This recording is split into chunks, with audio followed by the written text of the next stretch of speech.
যারা বাংলাদেশে বসবাসরত অমুসলিমদের বাড়িতে আগুন লাগিয়েছে, যারা তাদের উপর নির্যাতন করেছে, যারা মন্দির ভেঙেছে, যারা মূর্তি ভেঙেছে, তাদের একটাই শাস্তি, এদেরকে প্রকাশ্যে ফাঁসি দিতে হবে। এই মুসলিম সন্ত্রাসীগুলোকে প্রকাশ্যে ফাঁসি দিতে হবে। এখন বাংলাদেশের অন্তর্বর্তী সরকার গঠনের একমাত্র উদ্দেশ্য হওয়া উচিত, যারা অমুসলিমদের বাড়িতে আগুন লাগিয়েছে, যারা তাদের উপর নির্যাতন করেছে, যারা মন্দির ভেঙেছে, যারা মূর্তি ভেঙেছে, তাদেরকে চিহ্নিত করা এবং তাদেরকে প্রকাশ্যে ফাঁসি দেওয়া। এখন অন্তর্বর্তী সরকারের একমাত্র উদ্দেশ্য এটাই হওয়া উচিত। এই মুসলিম সন্ত্রাসীগুলো যে ধরনের কর্মকাণ্ড করেছে, যদি সরকার আমার হাতে থাকতো তাহলে আমি আজই তাদেরকে চিহ্নিত করতাম এবং তাদেরকে প্রকাশ্যে ফাঁসি দিতাম। কিন্তু দুর্ভাগ্যজনকভাবে আমি একজন ক্ষমতাহীন ব্যক্তি, আমি কিছুই করতে পারি না শুধুমাত্র ভিডিও বানানো ছাড়া। এটা একটা মুসলিম রাষ্ট্রের জন্য লজ্জাজনক বিষয়, দেশ এবং জাতির জন্য লজ্জাজনক বিষয়, যারা তাদের রাষ্ট্রের নন মুসলিমদেরকে সুরক্ষা দিতে পারে না, তাদের ধর্মস্থানকে সুরক্ষা দিতে পারে না, তাদের উপাস্যগুলোকে সুরক্ষা দিতে পারে না। যদি আমি সরকারে থাকতাম তাদেরকে আমি চিহ্নিত করতাম। যদি সরকার আমার হাতে থাকতো এই মুসলিম সন্ত্রাসীগুলোকে চিহ্নিত করতাম এবং তাদেরকে প্রকাশ্যে ফাঁসি দিতাম, প্রকাশ্যে ফাঁসি দিতাম। কিন্তু খুব দুর্ভাগ্যজনক বিষয় হলো আমার হাতে সরকার নেই, আমার হাতে কোনো ক্ষমতাই নেই। আর এই সন্ত্রাসীগুলোকে বলবো, শালা হারামখোর, শালা কুত্তার বাচ্চা, শালা শুয়ারের বাচ্চা, তুমি শালা অমুসলিমদেরকে হত্যা করে জান্নাত পেতে চাইছো। মোহাম্মদ সাল্লাল্লাহু বলেছেন, যারা অমুসলিমদেরকে হত্যা করবে তারা জান্নাতের সুঘ্রাণ পাবে না, জান্নাত পাওয়া তো দূরের কথা। কিন্তু দুর্ভাগ্যজনক বিষয় হলো তুমি শালা মাথায় টুপি দিয়ে মুখে দাড়ি রেখে নিজেকে মুসলিম দাবি করে অমুসলিমদের উপর আক্রমণ করেছো, তাদেরকে নির্যাতন করেছো, তাদের বাড়িঘর জ্বালিয়ে দিয়েছো, তাদের মন্দির জ্বালিয়েছো, তাদের মন্দির ভেঙেছো, তাদের মূর্তি ভেঙেছো। একজন মুসলিম সেজে যদি সামনে পেতাম, শালা তোমার মুখে লাথি মেরে তোর মুখটা ভেঙে ফেলতাম। এখন প্রশ্ন হবে যে এই সম্পর্কে ইসলাম কি বলে, ইসলামিক দৃষ্টিভঙ্গিটা কি? সেটা জানার জন্য আজকের ভিডিওটা আপনাকে সম্পূর্ণ দেখতে হবে। আজকের ভিডিও এই সম্পর্কে বিস্তারিত কথা বলা হয়েছে। আর ইসলামী দৃষ্টিভঙ্গি রেখেই বা কি হয় ভাই? দৃষ্টিভঙ্গি রেখে লাভটা কি? যেখানে এমন ন্যাক্কারজনক ঘটনা ঘটে, এমন লজ্জাজনক ঘটনা ঘটে, সেখানে দৃষ্টিভঙ্গি রাখবই বা কোন মুখ নিয়ে? আমাকে তো কমপক্ষে লজ্জা লাগছে। আমি বাংলাদেশে গিয়ে, আমি ভারত থেকে বাংলাদেশে গিয়ে সেখানকার হিন্দুদেরকে সুরক্ষা দিতে পারছি না, নিরাপত্তা তো দিতে পারছি না, কমপক্ষে তাদের পক্ষে একটা ভিডিও তো বানাতে পারি। আর আপনারা যারা আমার দর্শক, তারা কমপক্ষে প্রতিবাদ স্বরূপ ভিডিওটা শেয়ার তো করতে পারেন। আর তার সঙ্গে সঙ্গে যদি সম্ভব হয়, সম্পূর্ণ ভিডিওটা দেখার পর আপনার কি মনে হলো, আপনি কি মনে করলেন, আপনি কি ভাবলেন, সেটা আপনি আমাকে কমেন্ট করে জানাতে পারেন। অথবা আমার বক্তব্যে যদি কিছু ভুল থাকে আপনারা সেটাও আমাকে জানাতে পারেন। সালামুন আলাইকুম। গত কয়েকদিন ধরে বাংলাদেশে যা হয়েছে তা মোটামুটি আমরা জানি। সরকারের বিরুদ্ধে ছাত্ররা আন্দোলন করেছে, অবশেষে সরকারকে বরখাস্ত করা হয়েছে।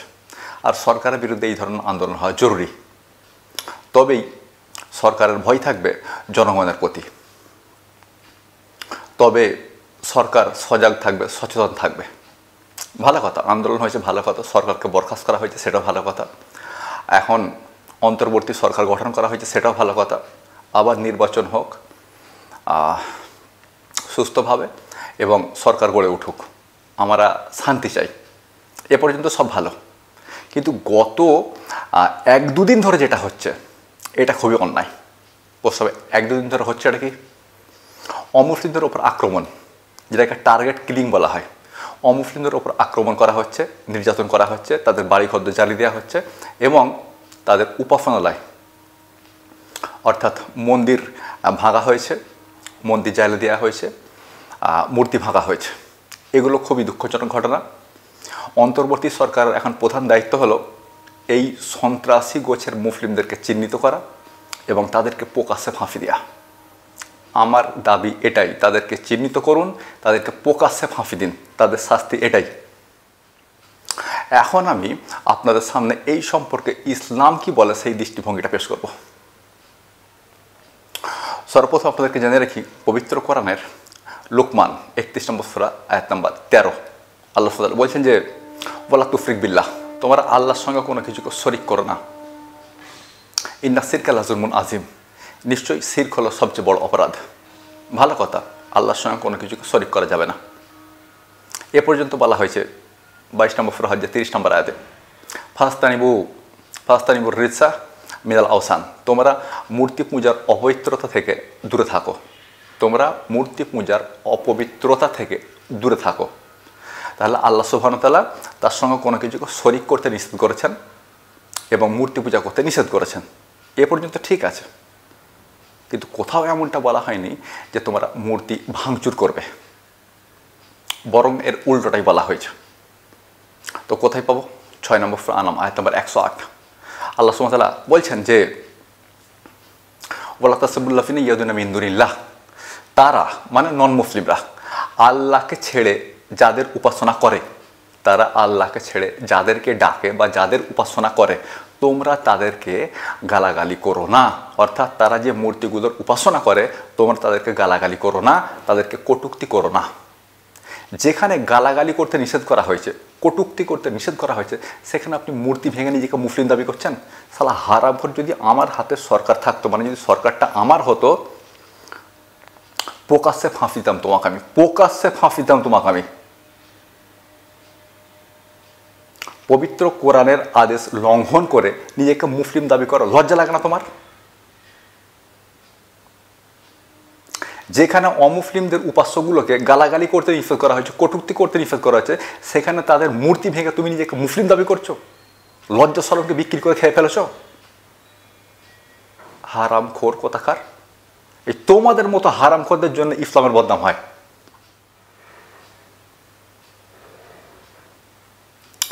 যাই হোক, এটা গেল একটা বিষয়। এবার আমরা কথা বলবো অমুসলিমদেরকে হত্যা সম্পর্কে, তাদের উপর নির্যাতন সম্পর্কে। তো এই সম্পর্কে বুখারীতে হাদিস রয়েছে। বুখারী হাদিস 3166, 3166 নম্বর হাদিস, 3166 নম্বর হাদিস, 3166 নম্বর হাদিস, 3166 নম্বর হাদিস। একেবারে সুস্পষ্টভাবে মুহাম্মদ সাল্লাল্লাহু আলাইহি ওয়াসাল্লাম বলছেন যে মান কাতালা মুআযান লাম ইয়ারি রাইহাতাল জান্নাত, যে ব্যক্তি অমুসলিমদেরকে হত্যা করবে সে জান্নাতে সুঘ্রাণও পাবে না। জান্নাত পাওয়া তো দূরের কথা, জান্নাতে সুঘ্রাণও পাবে না। যদিও জান্নাতে সুঘ্রাণ পাওয়া যায় 40 আলোকবর্ষ দূর থেকেই, সে জান্নাতে সুঘ্রাণও পাবে না। জান্নাত পাওয়া তো অনেক দূরের কথা। একেবারে সুস্পষ্ট হাদিস, মান কাতালা মুআযান লাম ইয়ারি রাইহাতাল জান্নাত, যে ব্যক্তি কোনো নন মুসলিমকে, ইসলামী রাষ্ট্রের মুসলিম রাষ্ট্রের অমুসলিম নাগরিককে হত্যা করবে, সে জান্নাতে সুঘ্রাণও পাবে না। জান্নাত পাওয়া তো অনেক দূরের কথা। তারপর অমুসলিমদের উপর অত্যাচার সম্পর্কিত, নির্যাতন সম্পর্কিত সবচেয়ে বিখ্যাত হাদিসটা আমি আপনাকে পড়ে শোনাবো। আপনি সেটা স্ক্রিনে দেখতে পাবেন। 1 মিনিট। এটা হচ্ছে হাদিস নাম্বার, মানে এটা হচ্ছে আবু দাউদ হাদিস নাম্বার 3052। এটা আবু দাউদ হাদিস নাম্বার 3052। তো দেখুন মুহাম্মদ সাল্লাল্লাহু আলাইহি ওয়াসাল্লাম কি বলছেন। দেখুন মুহাম্মদ সাল্লাল্লাহু আলাইহি ওয়াসাল্লাম বলছেন, সাবধান, যে ব্যক্তি অমুসলিমদের উপর জুলুম করবে, যে ব্যক্তি অমুসলিমদের উপর অত্যাচার করবে, তাদের উপর নির্যাতন করবে, অথবা রাষ্ট্রীয় প্রাপ্য তাদেরকে কম দেবে, কিংবা তাকে সামর্থ্যের বাইরে কোনো কিছু করতে বাধ্য করবে, অথবা তার সন্তুষ্টিমূলক সম্মতি ছাড়া তার কাছ থেকে কোনো কিছু গ্রহণ করবে, কিয়ামতের দিন আমি তার পক্ষে, মানে অমুসলিমদের পক্ষে, মুসলিমদের বিপক্ষে আল্লাহর কাছে বিচার চাইব। আরেকবার রিপিট করি, মুহাম্মদ সাল্লাল্লাহু আলাইহি ওয়াসাল্লাম বলছেন, সাবধান, অমুসলিম সম্প্রদায়ের উপরে যে ব্যক্তি জুলুম করবে, বা তার রাষ্ট্রীয় প্রাপ্য তাকে কম দেবে, কিংবা তার সামর্থ্যের বাইরে তাকে কিছু করতে বাধ্য করবে, অথবা তার সন্তুষ্টিমূলক সম্মতি ছাড়া তার কাছ থেকে কোনো কিছু গ্রহণ করবে, কিয়ামতের দিন আমি তার বিপক্ষে, মানে মুসলিমের বিপক্ষে, অমুসলিমদের পক্ষে আল্লাহর কাছে বিচার চাইব। এত মারাত্মক হাদিস থাকা সত্ত্বেও আমরা অমুসলিমদের উপর অত্যাচার করে নিজেদেরকে মুসলিম ভাবছি। লজ্জা লাগা দরকার, লজ্জা লাগা দরকার। এটা দেশ এবং জাতির জন্য লজ্জা, এটা যে আমরা একটা মুসলিম রাষ্ট্রে অমুসলিমদেরকে সুরক্ষা দিতে পারিনি। এটা দেশ এবং জাতির জন্য লজ্জা। যদিও কিছু ভালো খবরও আমাদের কাছে এসেছে।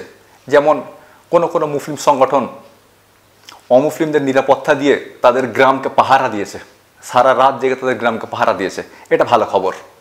কোনো কোনো মুসলিম সংগঠন সারা রাত জেগে মন্দির পাহারা দিয়েছে, এটা ভালো খবর।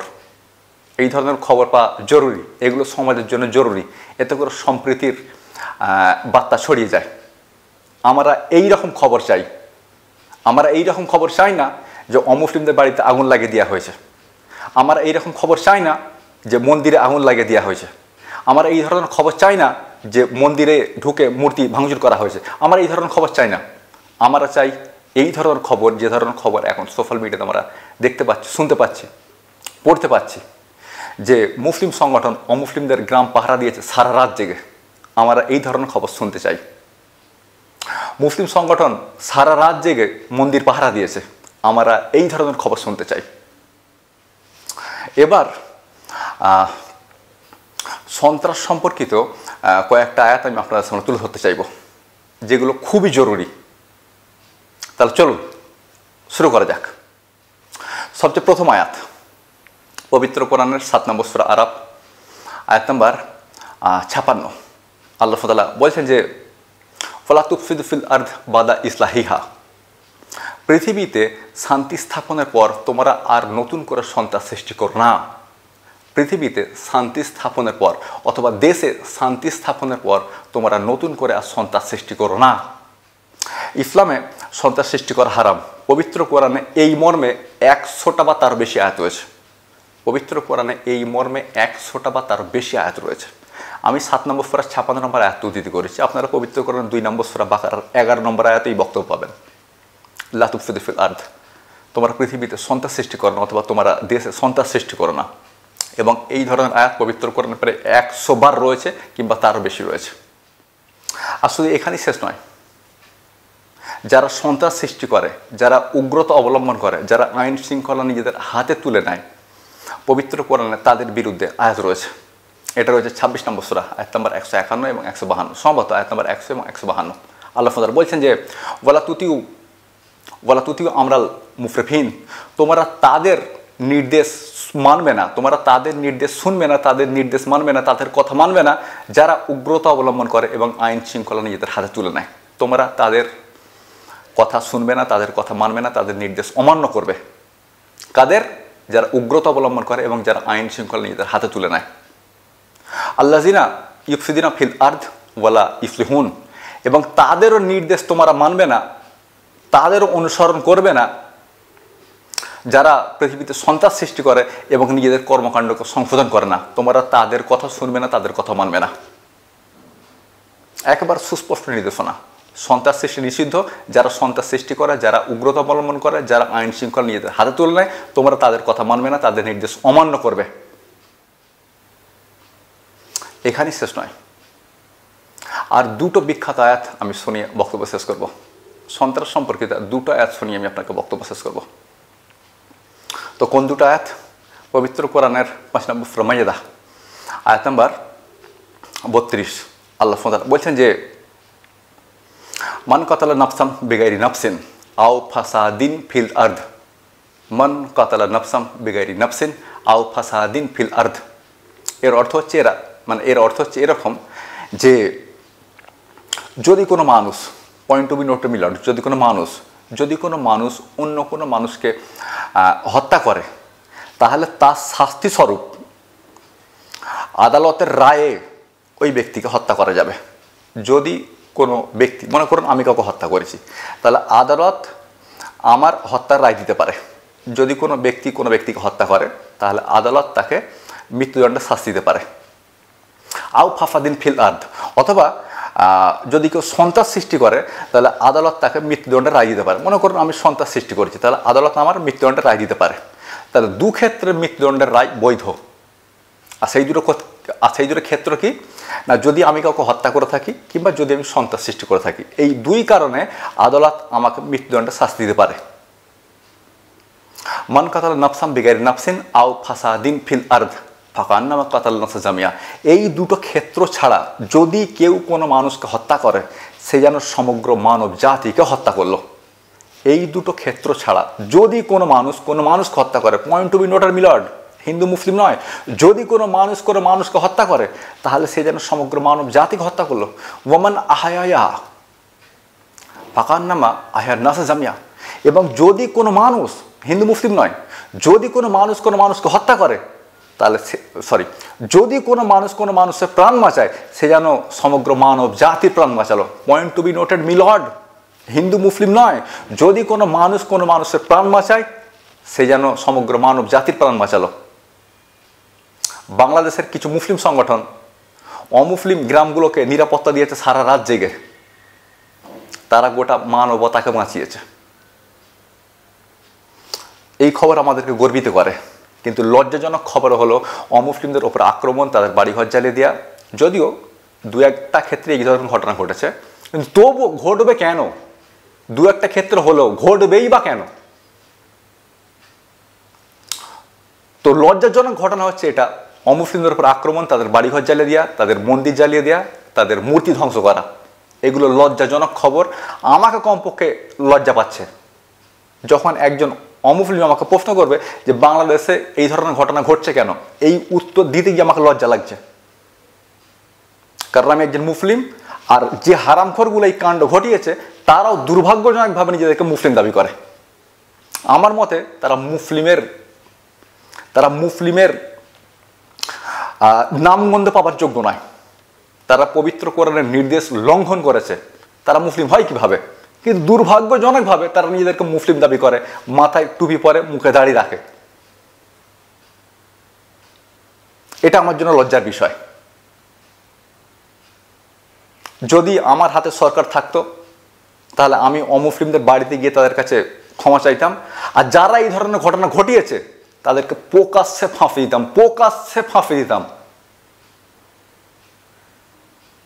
কিন্তু আমি একজন ক্ষমতাহীন ব্যক্তি, আমি কিছুই করতে পারি না ক্যামেরার সামনে এসে বক্তব্য রাখা ছাড়া। আরও একটা আয়াত, এটা হচ্ছে পবিত্র কোরআনের 28 নম্বর সূরা কাসাস আয়াত নম্বর 83। এটা পবিত্র কোরআন 28 নম্বর সূরা কাসাস আয়াত নম্বর 83। তো কি বলা হচ্ছে?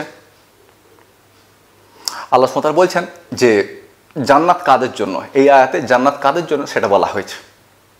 বলা হচ্ছে তিলকা দারুল আখিরাতু, পরকালের ঘরটা জান্নাত তাদের জন্য, নাজালুহা লিল্লাযিনা, তিলকা দারুল আখিরাত নাজালুহা লিল্লাযিনা, আখিরাতের ঘরটা, পরকালের ঘরটা তাদের জন্য, লা ইউরিদুনা উলুওয়ান ফিল আরদ, point to be noted milord, লা ইউরিদুনা উলুওয়ান ফিল আরদ ওয়ালা ফাসাদ, যারা পৃথিবীতে উগ্রতা অবলম্বন করে না এবং উগ্রতা অবলম্বনের চিন্তাও করে না।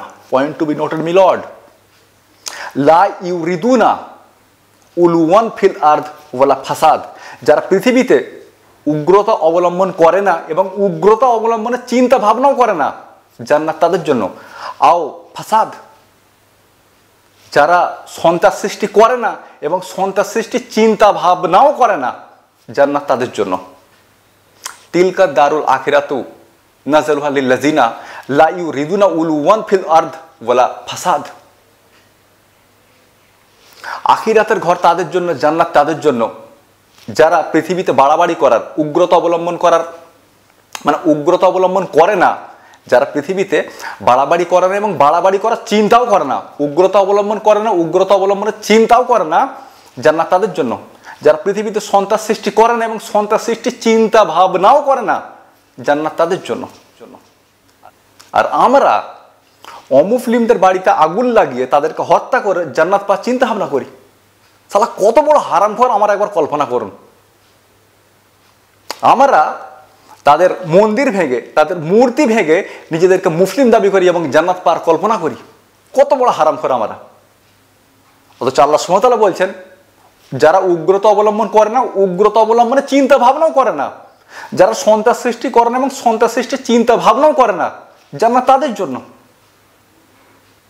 এই হিসাবে যারা অমুসলিমদের বাড়িতে আগুন লাগিয়েছে, তাদেরকে হত্যা করেছে, তার উপর নির্যাতন করেছে, মন্দিরে আক্রমণ করেছে, মন্দির ভেঙেছে, মূর্তি ভেঙেছে, ভাই জান্নাত পাওয়া তো দূরের কথা, জান্নাতে সুঘ্রাণও পাবে না, জান্নাতের বর্গীর্যটাও আপনারা পাবেন না। তবে হ্যাঁ, আপনাদের জন্য অপেক্ষা করছে জাহান্নাম, আপনাদের জন্য অপেক্ষা করছে জাহান্নাম, আর সেখানে থাকবেন আপনারা অনন্তকাল।